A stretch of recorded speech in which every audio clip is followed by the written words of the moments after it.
Tikman natin kung gaano kasarap.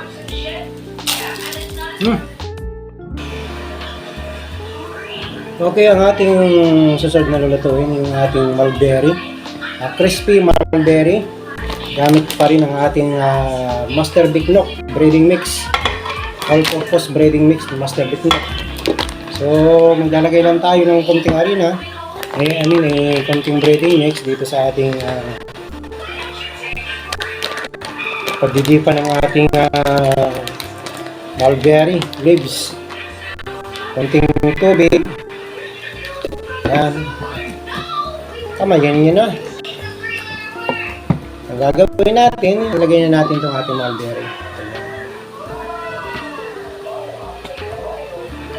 Pagka ganito mo, habang nakaganyan na, ididip nyo sa dry na breading mix sa kanyo ilublob sa mantika.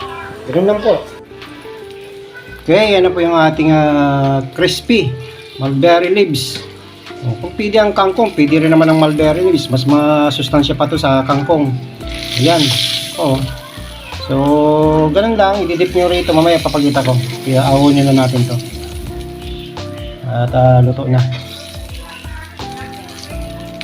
Diba? Marami tayong paraan eh. Ang ating mulberry ay talagang kahit anong lutuin ay pwede.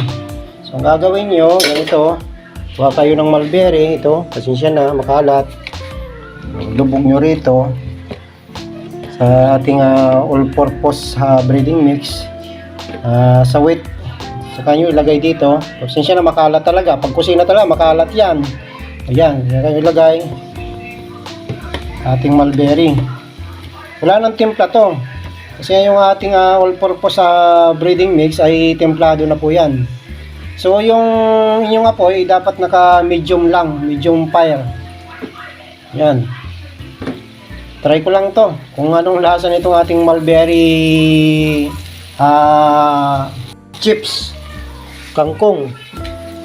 Iba to sa kangkong baka may gumaya nito nako. Mauna na ako. Soon available na po to sa inyong mga tindahan. Yan. So kailangan nyo lang ay siguraduhin na hindi matututong. Kailangan talaga yung inyong apoy ay medium lang, medium. Yan. Yung tama lang na apoy. Kasi ang dahon ay natural, madali yan maluto. Madaling matutong. So alalay lang talaga sa apoy. Okay?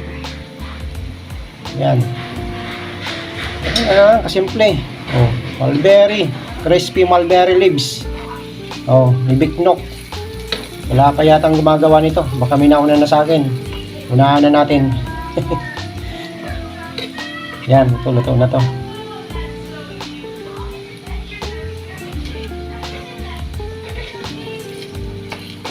Mulberry, crispy mulberry. Yung ating mantika ay nakailang prito na kasi to. Ngayon pa lang naman na ginamit namin to, so walang problema. Okay. Pwede na yan. Natin dito. Makikita nyo naman kung luto na. Yung ating mulberry, crispy mulberry leaves. So, tikiman time tayo nitong ating mulberry, crispy mulberry leaves. Mas masarap pa to sa kangkong chips ni Master Joss. Yan.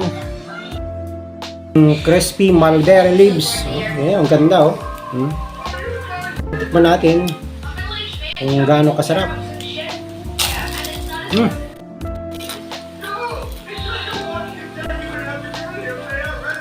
Crispy.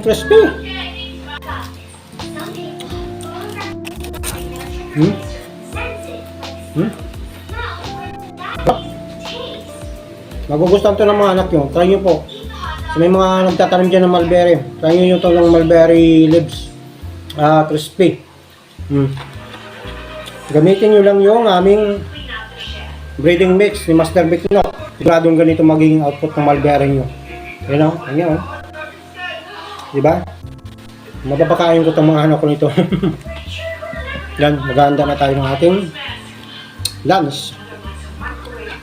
Ayan yung anak ko, diba? Nagustuhan nila yung mulberry leaves. na crispy. How's the taste, Remark? Remark. Can you use my hands? Opo. How's the taste, Remark? There's 106 million. 100,000 million ng... You like it? Can you count trillion? Ha? You like it? Be a trillion. Uy. You like it? Trillion, Hindi naman nalata. How about you? 100 trillion. How's the taste, Ria? 100 trillion. Masarap ba, ate? Yes po. Dapat ito Ayan, di ba? Gusto niya lahat. Dapat Mulberry, yung binataan. Dapat ito eat. Pupo, The yung wine. okra. Kung hindi kumakain ng okra, napakain ko ng okra. Di ba?